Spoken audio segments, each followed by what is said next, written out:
Graça e paz, seja muito bem-vindo, seja muito bem-vinda ao quarto trimestre de 2024. Chegamos ao último trimestre do ano e nós já estamos aqui com a nossa revista, deixa eu virar ela direitinho para você, As Promessas de Deus. Este é o assunto que nós iremos trabalhar nos meses de outubro, novembro e dezembro. As promessas de Deus. Nós estaremos juntos aqui no canal Ensino Palestra com muita alegria, com muita satisfação, explorando um assunto extremamente importante, um assunto que faz parte do nosso dia a dia. Esperar em Deus, confiar em Deus, ter fé em Deus, receber de Deus. Tudo isso nós vamos analisar minuciosamente nas 13 próximas lições. Será um imenso prazer ter a sua companhia. Eu quero convidar você que ainda não é inscrito, você que está chegando agora, você que está conhecendo o canal, para estar conosco neste trimestre, para fazer parte da nossa comunidade.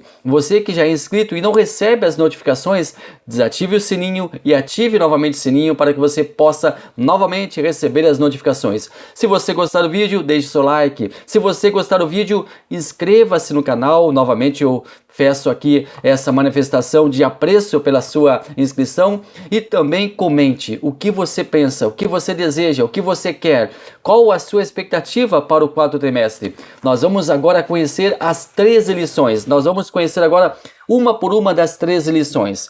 A lição primeira, as promessas de Deus. Nós vamos fazer um panorama. Hoje será um tema genérico, uma lição mais genérica, e nós vamos, a partir da próxima lição, da lição 2, aí mergulhar de vez em cada uma dessas promessas que nós vamos visualizar aqui no nosso trimestre. Vamos prosseguindo então aqui, a lição número 2, as promessas de Deus para Israel. A 3, as promessas de Deus para a igreja. Lição 4, promessa e obediência. Lição 5, a promessa de salvação. Lição 6, a promessa de cura divina. Lição 7, a promessa de um coração novo. Lição 8, a promessa de paz. Lição 9, promessas para pais e filhos. Lição 10, a promessa da proteção divina. Lição 11, a promessa de provisão. Lição 12, a promessa de vida abundante. E a lição 13, as promessas de Deus são infalíveis. Então, mais uma vez, sejam todos bem-vindos ao nosso quarto trimestre. Nós estaremos trabalhando aqui no nosso canal com a nossa revista Lições Bíblicas, o guia de estudos publicado pela Casa Publicadora das Assembleias de Deus, a nossa CPAD. E o nosso quarto trimestre, ele chega trabalhando com o tema As Promessas de Deus, confie e viva.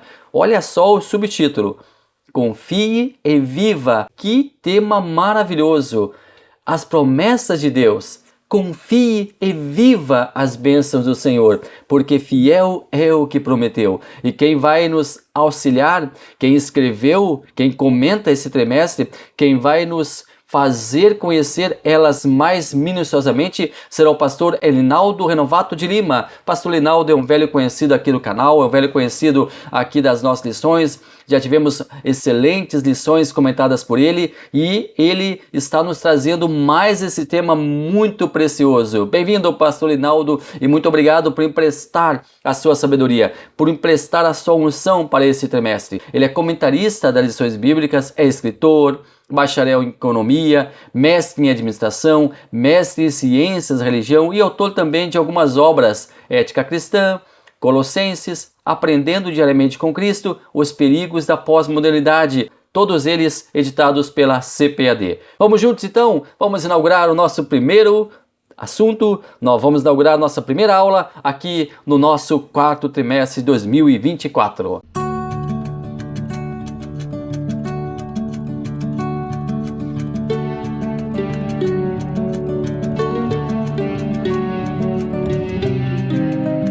A nossa lição de hoje, então, é o tema que traz o nosso trimestre propriamente dito, as promessas de Deus. Aqui na nossa revista nós temos, como sempre, a nossa verdade prática e também nós temos a nossa leitura bíblica em classe, mas vamos começar lá pelo nosso texto áureo. O nosso texto áureo diz assim: E disse-me o Senhor, viste bem, porque eu velo sobre a minha palavra para cumpri-la. Está lá em Jeremias, capítulo 1, versículo 12. A nossa verdade prática, ou seja, o tema central, a centralidade da lição de hoje. Deus faz suas promessas para que experimentemos um relacionamento mais próximo com Ele. Ou seja, proximidade. Deus quer proximidade com o ser humano. Deus quer proximidade com a sua criatura. Deus quer proximidade com o seu povo. Vamos então à nossa leitura bíblica em classe. Ela encontra-se lá no livro de Isaías, capítulo 55, versículos 6 ao 13. Busquem o Senhor enquanto é possível achá-lo. Clamem por ele enquanto está perto. E o texto te desenrola e eu convido você a fazer leitura na sua Bíblia, a fazer leitura na sua revista deste texto. Nosso primeiro tópico, um convite de Deus, um convite, uma promessa. É preciso buscar o Senhor, é o segundo tópico. E o terceiro, é preciso se arrepender. Estaremos estudando o assunto muito importante. O assunto extremamente importante. Um assunto muito enriquecedor e intimamente ligado ao relacionamento entre Deus e sua criação. Iremos abordar vários aspectos da promessa de Deus. Quais são os objetivos delas? A quem elas se direcionam? Quem está excluído dessas promessas? E o mais importante de tudo, como quem tem direito a essas promessas pode apossar-se delas? Vamos descobrir juntos quais são, para quem são e como obter as promessas de Deus. Um excelente estudo para todos nós, um excelente trimestre para todos nós. Mas nós temos que contextualizar. O que é promessa? Antes de mais nada, precisamos entender o sentido da palavra promessa. Para isso, nós vamos recorrer ao dicionário, e esse dicionário, o dicionário Prioberan, da língua portuguesa, ele traz uma das melhores definições sobre o termo. Promessa, então, é a declaração em que se anuncia a outrem ou a si mesmo uma ação futura, uma intenção de dar, de cumprir, de fazer ou dizer algo. As promessas dizem respeito ao futuro, ao que irá acontecer. Fala de algo que virá, que não aconteceu, mas virá. Mas quais são os agentes da promessa? O primeiro é o que promete, aquele que empenha sua palavra, que empresta a sua credibilidade ao afirmar a alguém que irá fazer alguma coisa em prol dessa pessoa. Existe uma grande responsabilidade que paira sobre alguém que promete algo para outrem. A pessoa está emprestando o que lhe é mais precioso, sua própria palavra, sua própria honra, sua credibilidade, sua idoneidade. Prometer é comprometer-se, é empenhar a palavra. Quando uma pessoa promete e não honra sua própria palavra, isso faz com que ela perca a credibilidade. Sua idoneidade, então, é arranhada. Prometer é ter a certeza do que o que foi prometido pode ser cumprido. A pessoa a quem se promete muitas vezes não conhece a realidade de quem promete, mas quem promete tem que conhecer a sua própria realidade. Tem que ter plena certeza de que o que foi prometido é palpável, é factível, pode ser feito. Uma vez que se prometeu, não poderá haver recuo. A palavra não pode voltar atrás. O segundo agente, a quem é prometido? O receptor da promessa. Quem recebe a promessa? Quem confia e aí agora está emprestando a sua confiança. Se quem promete empresta a sua credibilidade, quem confia empresta a sua confiança. Quem confia em alguém? Quem espera ser atendido? Quem tem a paciência de esperar. O que alicerça a espera é a confiança do que aquilo que foi prometido será cumprido à risca. O que alicerça a espera é a confiança de que o que foi prometido será cumprido à risca. E o terceiro agente é a promessa em si, o objeto da promessa, aquilo que é prometido, aquilo que é empenhado. E nós temos também dois agentes da espera. A promessa é o empenho de quem promete algo. A esperança é a confiança de quem está esperando algo que vai acontecer, algo que virá. Espera que algo aconteça, espera que algo venha. Bom, nós iremos a partir desse ponto nos deter no propósito central do nosso estudo, as promessas de Deus. Já vimos aqui de relance sobre a necessidade de se estabelecer uma confiança entre quem prometeu e a quem for prometido. Muitas vezes depositamos a nossa confiança em pessoas que não a merecem. Esse depósito é você premiar a pessoa com a sua paciência, premiar a pessoa com a sua espera, doar à pessoa a sua expectativa em ser retribuído com a chegada do objeto de sua promessa. Tantas promessas são feitas. A moça espera a promessa de um casamento. A moça espera a promessa do seu noivo em casar-se com ela. A moça espera o cumprimento dessa promessa. O colaborador espera o cumprimento da promessa de uma promoção interna na empresa. Todos nós temos expectativas, todos nós temos sonhos e muitos de nossos sonhos estão baseados em promessas a nós feitas. E mais do que isso, muitas vezes projetamos lá na frente, imaginamos a promessa cumprida em um futuro muito breve. Então, mesmo ainda na expectativa, fizemos planos, elaboramos projetos, tudo em torno de algo que ainda não aconteceu. É promessa. E promessa não é certeza. A promessa não é certeza. A certeza só vem quando a promessa é cumprida. O problema é que, como foi mencionado anteriormente, muitos contam a promessa como algo já concretizado, já realizado, já premiado. Promessa não é certeza. Promessa é espera. Promessa não é concretização. É a esperança dessa concretização.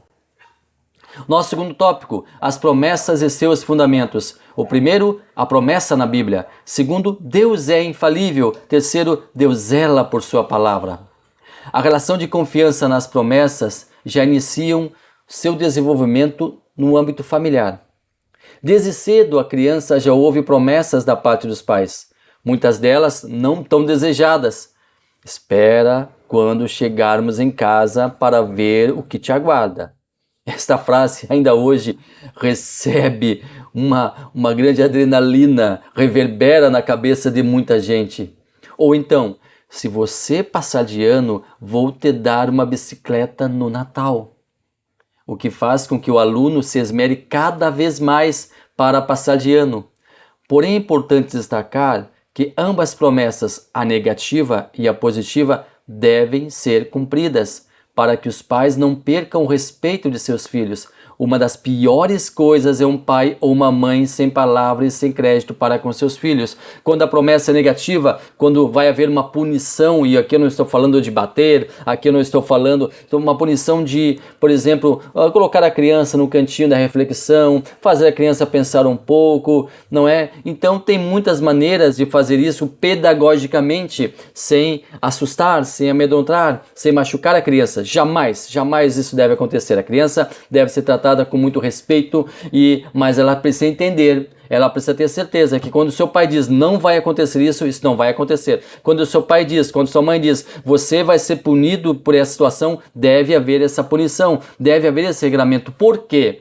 Porque a criança assim sabe que seu pai e sua mãe têm palavra, sabe que seu pai e sua mãe são pessoas que falam e se cumprem, e ela terá a certeza em si mesma que deverá ter palavra, que empenhar a palavra é algo muito importante. E quando é uma promessa positiva, melhor ainda, é mais fácil, é mais palatável. Então, nós aqui agora vamos para o campo de análise das promessas bíblicas, nosso terceiro tópico, tipos e propósito das promessas de Deus. Promessas incondicionais, promessas condicionais, o propósito das promessas de Deus. A divisão das promessas de Deus são duas. As promessas condicionais dependem de uma contrapartida humana. O homem tem que fazer a sua parte. Deus faz a parte dele e o ser humano também deve agir para que tudo saia corretamente. Um claro exemplo dessa categoria de promessas é a salvação. Somos salvos pela graça de Deus em nossas vidas, mas precisamos aceitar a Cristo, seguir seus desígnios, ser fiel a Ele, dentre outras necessidades, para recebermos essa promessa maravilhosa. É condicional, tem que haver uma condição a ser estabelecida, uma condição a ser cumprida.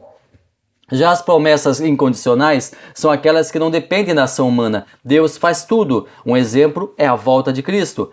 Quer o homem queira, quer não queira, ela vai acontecer. E nós vamos tratar nos próximos dias, nas próximas lições, sobre promessas a Israel, sobre promessas à igreja, e vamos destrinchar essas promessas, e a alegria de ter você aqui é imensa. O prazer de ter você aqui é maravilhoso. Muito obrigado pela sua companhia, muito obrigado a você que esteve aqui. Só demos um pontapé inicial hoje, bem rapidinho, mas o jogo mesmo começa na semana que vem, com muita alegria, com muita emoção. Vamos aprender muito aqui nesse trimestre. Nós juntos, para a honra, para o louvor e para a glória de Deus. Deus abençoe maravilhosamente a sua vida.